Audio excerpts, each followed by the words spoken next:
প্রতিটি মেয়েই তার জীবনের এই বিশেষ মুহূর্তগুলোতে একমাত্র তার হাজবেন্ডকেই পাশে চায়। সকাল থেকে রান্না বান্না কমপ্লিট করে গেলাম হেলথ সেন্টারে ইঞ্জেকশন নিতে। তো চলো আজকের ভিডিওটা না হয় এখান থেকে স্টার্ট করছি। আশা করছি আজকের ভিডিওটাও তোমাদের প্রত্যেকের খুবই ভালো লাগবে। তো hello everyone, good morning, welcome back to my channel. আশা করছি সকলেই খুব ভালো আছো। বীরভূম জেলার ছোট্ট একটা শহর থেকে আমি সুধা আবারও চলে এসেছি নতুন দিনের নতুন আর একটা ব্লগ নিয়ে। তো সাথেই থাকো আমার। বারটা ছিল বুধবার আর তারিখটা সম্ভবত ছিল 2 তারিখ। আর এই তো দেখতেই পাচ্ছ সকালে ঘুম থেকে উঠেই এই যে ঝাঁটগুলো কমপ্লিট করে নিচ্ছে, ঘর বারান্দা সমস্ত কিছু কিন্তু ঝাঁট দিয়ে নিয়েছি। আমার হাজব্যান্ডও কিন্তু একটা ঝাঁটা ধরে ওই যে পিছন গেটে আর কি ঝাঁট দিতে গেছেন। সিঁড়ি, তারপর হচ্ছে সিঁড়ির তলাগুলো নামিয়ে পিছন দিকের জায়গাগুলো আর হচ্ছে দুর্গা মন্দিরের জায়গাগুলো উনি ঝাঁট দিচ্ছেন। আর এই তো দেখতেই পাচ্ছ আমি এদিকে ঝাঁট দিচ্ছি। আমার তো ছেলের দেখো স্কুল থাকে, তো স্কুলের কারণে কিন্তু দেরি করবো না বলেই দুজনে একসাথে কাজে লেগে পড়েছি। আর কি পরিমাণে দেখো খুব সুন্দর সুন্দর হাওয়া বাতাস দিচ্ছে, তাই না? কয়েকদিন পর কিন্তু আমাদের বাড়িতে না রং করানোর কথা আছে, দেখা যাক যেমন চিন্তা তেমন আর কি কাজ হয় কি না। আসলে এই চিন্তাটা আমার হাজব্যান্ডের বেশি আর কি, যে কবে রং করাবো কবে রং করাবো। যদিও বা আমি কিন্তু মানাই করছিলাম, আসলে কি জানো তো, রং করানোর পর না এই যে সামনে যেহেতু দুর্গা মন্দিরের বেদি আছে, তাই প্যান্ডেলে কিন্তু গোটা ঘরটা আমাদের ঢাকা পড়ে যায়। আর এই কারণেই আমার কিন্তু মনে হয় যে যদি রং করে দেখতেই না পাওয়া যায় তাহলে রং করার কি মানে। তবে হাজব্যান্ড বলছেন যে না, শ্যাওলা পড়ে যাচ্ছে ঘরের মধ্যে। তো চলো দুজনে চিন্তা ভাবনা কাজে নিয়ে আমরা চিন্তা করছি যে বিকাল টাইমে একবার রং মিস্ত্রির সঙ্গে বসবো আর দোকানে গিয়েও একটু দাম দরগুলো জেনে আসবো। আর এই তো দেখতেই পাচ্ছ কাজ বাজ করছি, এদিকে রান্নাবান্নাও কমপ্লিট করতে হবে একেবারে। এইদিকে কিন্তু স্নানে চলে যাব। আর এইদিকে না বাইরে এসেছিল কচুর শাক বিক্রি করতে, তো কচুর শাক নিয়ে নিয়েছি। তবে আজকে আর রান্না করব না, আজকে ভাবছি একটু ডিম ভাপা করবো। এই যে দেখতেই পাচ্ছ কচুর শাক কিন্তু এদিকে রাখাই আছে। আর হাজব্যান্ড এদিকে পিছন গেটে আর কি ঝাড়টার দিচ্ছেন। শ্যাওলাও পড়ছে জানো তো, সেই কারণে চিন্তা ভাবনা হচ্ছে যে সেগুলোকে একটু ঘষে ঘষে তুলতে হবে। তাই আমাকে বললেন যে একটা লোক ডাকো তুমি, যেগুলোকে দিয়ে আর কি কাজ বাজ করানো যায়। আশেপাশে যে সমস্ত জঙ্গল হয়ে আছে সেই জায়গাগুলো পরিষ্কার করতে হবে, ঘাসগুলোকেও তুলে ফেলতে হবে। আর আগাছাগুলোকে পরিষ্কার করার পরে ঘরের মধ্যে যে সমস্ত গাছ আছে সেগুলোকেও একটু ছেটে দিতে হবে আর কি। তো এই কথা হতে হতে কিন্তু এইদিকে দেখো ফোনও এসেছিলো। ডিপার্টমেন্ট থেকে ফোন আসতেই থাকে জানো তো, কোনো শান্তি নেই ঘরে এসেও। যাই হোক না কেন, আমি এদিকে কিন্তু স্নানে ঢুকবো। স্নানে ঢুকেই কিন্তু আমাকে সবজি কাটতে হবে। সোমবার দিন কিন্তু ছেলে স্কুল কামাই হয়েছে, তাই কিন্তু আর স্কুল কামাই করবো না। কালকে আবার ছিল আমাদের বাসি ভোজ, মানে মঙ্গলবারে কিন্তু আমাদের বাসি ভোজ ছিল। সেই কারণে কিন্তু আমি গেছিলাম বাসি ভোজে, কিন্তু ছেলেকে পাঠাইনি। আমি তো শ্রাদ্ধেও যাইনি আর কোনোভাবেই কিন্তু ঘাট কামান কিছু করিনি। তবে বাসি ভোজের দিনে কিন্তু যেহেতু শ্রাদ্ধের আর কোনো কাজ হয় না, সেই কারণে সেদিন গেছিলাম। আর দেখো আজকে কিন্তু আবারও বাড়িতে রান্নাবান্না হচ্ছে। আর বাড়িতে কি রান্না করব বলো তো, এই যে লাউটা দেখছো না, লাউটা কিন্তু কেটে নিচ্ছি। আগের দিন একটুখানি করেছিলাম আর আজকে দেখো করে নেবো। ভেবেছিলাম লাউ দিয়ে ডাল করব, তবে হাজব্যান্ড বললেন যে একটুখানি মুসুর ডাল না করে কালো কলাইয়ের ডাল করো, মানে আমরা যেটাকে আর কি মাসকলাইয়ের ডাল বলি সেইটাই আর কি। তো ওই ডালটা না ওইদিকে আর কি খাওয়া হয় না, মানে ব্যান্ডেল সাইডে কিংবা হচ্ছে আমার হাজব্যান্ড যেদিকে যেদিকে আর কি পোস্টিং থাকেন সেদিকে সেদিকে কিন্তু খাওয়া হয় না। আর টমেটো পোস্ত এই ধরনের জিনিসগুলো খেতে খুব ভালোবাসেন। আজকে কিন্তু ভেবেছি একটু ডিম ভাপা করবো জানো তো, মানে অনেক দিন থেকে দেখি কি যে অনেকেই না ডিম ভাপা করে, কিন্তু আমি কোনো দিন বানিয়ে খাইনি।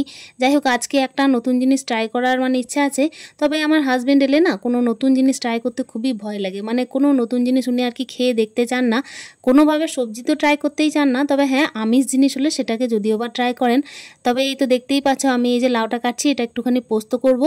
আর ওইদিকে দেখো এইদিকে রান্নাবান্না তো করতেই হবে, ছেলের জন্য কিন্তু রান্নাবান্না এই সমস্ত কিছুই হবে। তবে মনে হয় ডিম ভাপাটা হয়তো করে উঠতে পারবো না, দেখা যাক কত দূর কী করা যায়। আর এই লাউটা জানো তো এই পাড়ার আর কি একজনের বাড়ির খুবই কচি লাউ, আর যেহেতু খুব টাটকা টাটকা তাই কিন্তু ডালে দিয়ে খাই কিংবা হচ্ছে তরকারি করে খাই কিংবা পোস্ত করে, খুবই ভালো লাগে। আমার তো ইচ্ছে ছিল মাছের মাথা দিয়ে করব, তবে কি বলতো আজকে আর আমি কোনোভাবেই বললাম যে 2 দিন যাবত তো যা ভোজ খাওয়া হয়েছে তাতে কিন্তু আজকে আর মাছ কিনে এনো না। ডিমগুলো না ওই 2 পেটি মতো বলতে পারো বেঁচেই গেছে, মানে প্রায় হয়তো 45টা মতো ডিম আমার ফ্রিজে ভরা আছে। সেই কারণে আমি চেষ্টা করছি যে ডিম সিদ্ধ হোক, তারপর ডিমের তরকারি হোক, এগুলো খেয়ে কিন্তু মানে সেগুলোকে শেষ করে দেওয়ার কথা। প্রথমত যখন আমাকে হাজব্যান্ড মেনু জিজ্ঞেস করেছিলেন তখন কিন্তু আমি ডিম ভাপা বলিনি, আমি ভেবেছিলাম যে একটুখানি ডিমের ঝোল করব। তারপর আমি হঠাৎ করেই আর কি ডিসিশনটা চেঞ্জ করি যে আজকে আর কি কোনোভাবে একটু আলাদা করা যেতেই পারে। আর দেখো এই আলাদা করব মানে কি বলতো, হাজব্যান্ড আর কি যখন ঘরে থাকবেন তখনই করা যায়, তাছাড়া নিজে নিজে করে খেতে ইচ্ছে করে না। আর এই তো দেখতেই পাচ্ছ আজকে সকাল থেকে আমি কোনোভাবে আর কি লুচিটা করব না বললাম। এদিকে দেখো মাসকলাই ডাল করব বলছিলাম, তো সেটাও ফোড়ন দিয়ে নিয়েছি।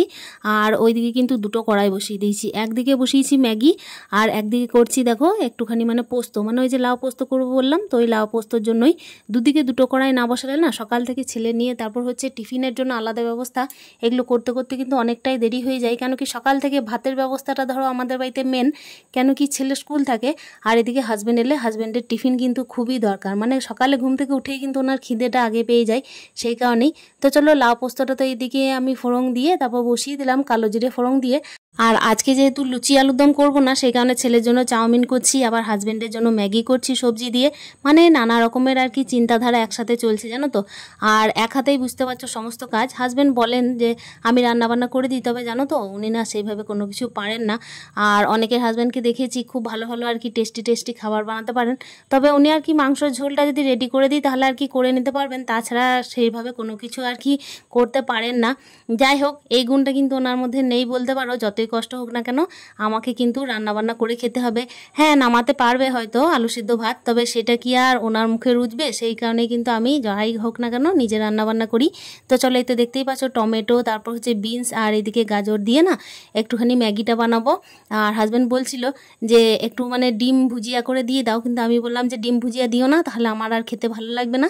সেই কারণে এই যে দেখতেই পাচ্ছ একটুখানি সাদা তেল দিয়ে এটাকে ফ্রাই করে না একটু ভালোভাবে ফ্রাই হয়ে যাওয়ার পরে একটু ঢাকা দিয়ে দিয়েছিলাম, মানে ম্যাগিটা সহ ঢাকা দিয়ে দিয়েছিলাম একটু মানে হালকা আছে, তাতে কিন্তু খুবই টেস্টও হয়েছিল। আমি আর হাজব্যান্ড দুজন মিলেই খেয়েছিলাম, ছেলে তো যেহেতু স্কুল যাবে তাই ছেলেকে দিইনি। আর এই তো দেখতেই পাচ্ছ 3টে প্যাকেট ম্যাগি করছি, আর ওইদিকে ছেলের জন্য চাউমিন কিন্তু অলরেডি করেও ফেলেছি।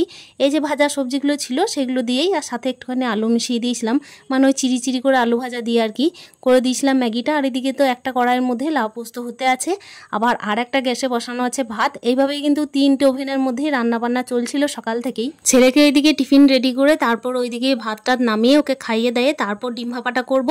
ওকে কিন্তু আমি একটা ডিম অমলেট দিয়ে তারপর খাইয়ে দিয়ে স্কুল পাঠিয়েছিলাম। এইভাবেই কিন্তু সকাল থেকে একা হাতে সমস্ত কাজ বাজ করে নিলাম। আর বাজারঘাট যা ব্যবস্থা করা ছিল সেগুলো হাজব্যান্ড গিয়ে করলেন, এইটা একটা সুবিধা হয়েছে। এই তো কথা বলতে বলতে ম্যাগিটা আমার অলরেডি হয়ে গেছে, টিফিনটা আমি দিয়ে দেবো আর আমিও কিন্তু মাঝে খেয়ে নেবো। আর আজকে জানো তো আমার জ্যাঠা শ্বশুরের মেয়েরাও কিন্তু এসেছিল, মানে জ্যাঠা শ্বশুরের মেয়েরা এসেছিলো বলতে কি বলো তো, জ্যাঠা শ্বশুরের মেয়েরা কিন্তু মানে চলে যাবে বাড়ি, যেহেতু তোমরা তো প্রত্যেকেই জানো যে আমার জ্যাঠা শ্বশুর গত হয়েছেন। আর 2 দিন যাবৎ কি হচ্ছিল যে সারাদিন কিন্তু ওই বাড়িতে লোকজন থাকলেও রাত্রিবেলায় কিন্তু আমাদের বাড়িতেই লোকজন থাকছিল। আর আজকে জ্যাঠা শ্বশুরের মেয়েরা কিন্তু সবাই বাড়ি চলে যাবে বলে আমাদের বাড়ি দিনের দিকে আর কি এসেছিল।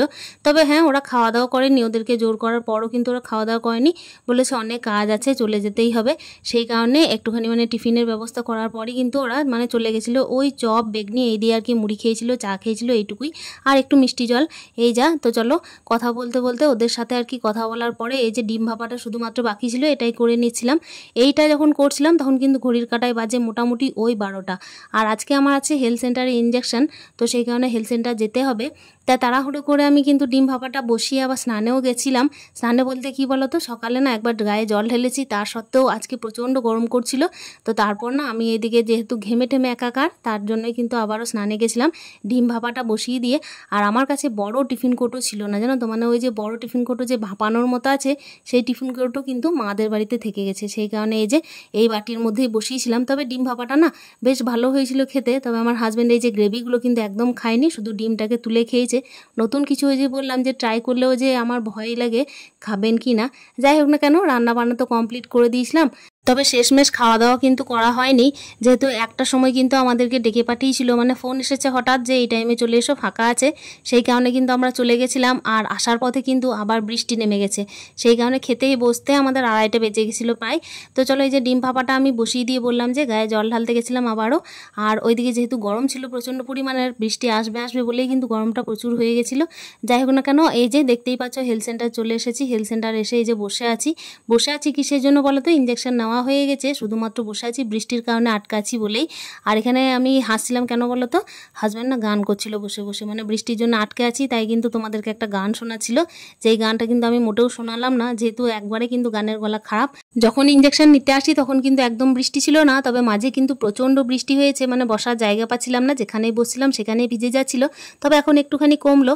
চলো এবার কিন্তু ফিরে যেতে হবে। জীবনের কিছু কিছু মুহূর্ত থাকে, সেই মুহূর্তগুলোকে মনে হয় কি কেউ পাশে না থাকলেও হবে, কিন্তু হাজব্যান্ড থাকলেই থাকলেই চলবে, এরকম কিছু একটা। তারপর দেখবে সবাই থাকলেও যদি উনি না থাকেন না, মানে হাজব্যান্ড না থাকেন না, তাহলে আর কোনো কিছুই ভালো লাগবে না। তো চলো আজকের ভিডিওটা আশা করছি প্রত্যেকের ভালো লেগেছে। দেখা করছি নেক্সট ভিডিওতে। টাটা।